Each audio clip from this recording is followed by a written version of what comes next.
We're going to be talking about a topic that has touched my heart the last, couple of weeks. The blessing of God. The blessing of God upon our lives. As I was reading the scriptures, I found out there is something I have been overlooking. There is something I have been bypassing. There is something you and I need. And this thing is very important. And for some reason, I wasn't seeing it. So I want us to start our discussion from Genesis chapter 3. We start with a question, an important question, a particular question that every one of us ought to respond because it's God asking the question. Remember, whenever God asks us a question, it's not that he's unaware, it's not that he's seeking information. The question coming from God is always to prompt us to an awareness. And I believe there is a question we need to respond to. Genesis chapter 3, and let's begin from verse number 8. Then the man and his wife heard the sound of the Lord God as he was walking in the garden. They heard the sound of God as he was walking in the garden. I'm told when a person is sick, when a person is hospitalized in an ICU unit, they are dying or about to die, or even shortly after they die, I'm told the last sense to lose is the sense of hearing. Meaning, and I've seen this as I visited people in ICU, that somebody can die or somebody can be in a coma and they lose their senses, but they can still hear. When Adam and Eve ate that fruit and disobeyed God, the Bible tells us, or we are made to understand, they died spiritually instantly. It didn't delay until God came to look for them. The spiritual death, the separation happened instantly. But Adam was still physically alive and he could hear. In other words, even though he had started dying, his sense of hearing was still intact. You could say at this moment, as we read Genesis 3:8, Adam was in a coma. He was gone. He was separated. He had rebelled. He had lost something. The glory had departed. But he could hear the voice of God. So let's, for illustration purposes, say he was in a quote-unquote coma. As he was walking in the garden, in the cool of the day, and they hid from the Lord God among the trees of the garden. Verse 9. But the Lord God called to the man, "Where are you?" He answered, "I heard you in the garden, and I was afraid because I was naked, so I hid." The man was naked and hiding. The question God raised was, "Where are you?"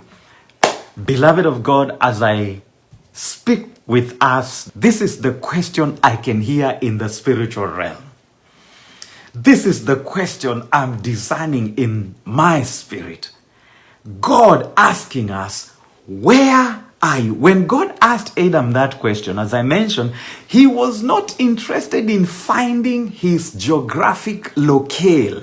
It's not that God had lost the location of where Adam and Eve were. He already knew. But as he was asking this question, he was prompting Adam's spirit to reckon that he had moved, he had shifted, he had drifted from his place. He had moved from that which we call the place of his placement. So I introduced to you this law, the law of divine placement. Each one of us, there is a place that God has allocated for us. For Adam, it was Eden.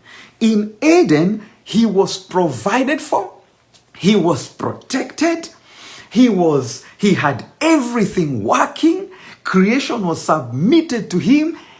Eden was his place. And each one of us, there is a place.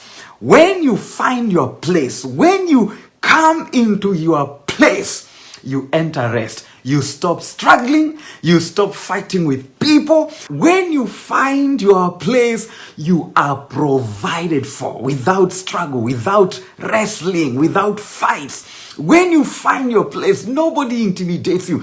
It is your place. It is your divine place where God has put you.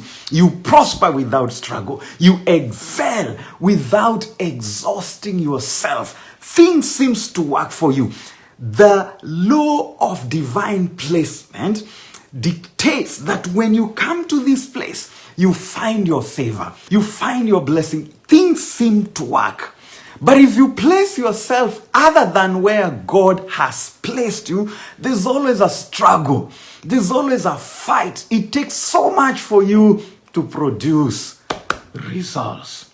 Adam had drifted. Adam had moved. So when God asked, Adam, where are you? He was suggesting to Adam, I can see you have drifted. You have moved. You have shifted from where I planted you. You have stepped away from where I positioned you. I hear that question being raised to the church. In the midst of this calamity, in the midst of the uncertainty that we see in this world, in the midst of the things that are happening in our generation, where are you? I hear this question being raised to us as pastors and ministers. Where are you? When the society is getting lost, when the world is nose diving deeper and deeper into sin, when our generation is turning against God, where are you as ministers? I hear this question being raised to fathers and mothers. When families are crashing, when marriages are falling, when the family system and the family unity is breaking, where are you? I hear this question being raised to you as a believer. God is asking, where are you? Are you where I placed you? Are you where I appointed and apportioned you? Where are you spiritually? Where are you? I try to speak. I try to connect with you. I'm trying to get you. Where are you? I'm wondering, are you where God has always wanted you to be? A place where you can hear his voice. A place where he usually finds you. He usually connects with you. He usually speaks with you. Where are you? Many of us are no longer in the secret place of prayer. Many of us are no longer at that place where we can tap from God, where God can download and unleash and release something into our spirit. Where are you? Listen to me, my friend. God is asking you because he wants to manifest. He wants to enter into your life. He wants to show up and show off in and through your life. But he's asking, where are you? I have come down from heaven. Like he came down from heaven to visit with Adam. There was this place where they used to connect. There was this place that Adam would receive him. There was this place where God would interact with Adam. Now he comes and he can't find him. And he asks him, Adam, where are you? And what does Adam say? Adam say, I heard your voice and I hid. Why? Because I was naked. People hide for various reasons. Number one, people hide for what they have done. People hide for what they've done. When you have sinned, when you have cheated people of their money, when you've wronged and you meet the guy you offended, people hide for what they've done. Number two, people hide for what has been done to them. If a child is molested, if a friend is abused or falsely accused, they hide. They go into hiding. When a child is exposed to, intimidation and threats, they hide. Number three, People hide while they are plotting what they will do. They go missing because they are plotting what they will do. But look at Adam.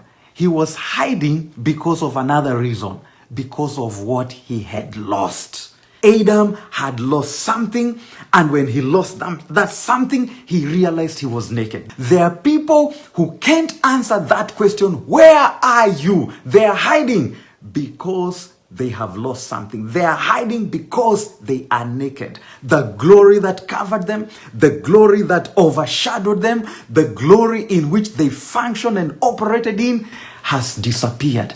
And so they are hiding.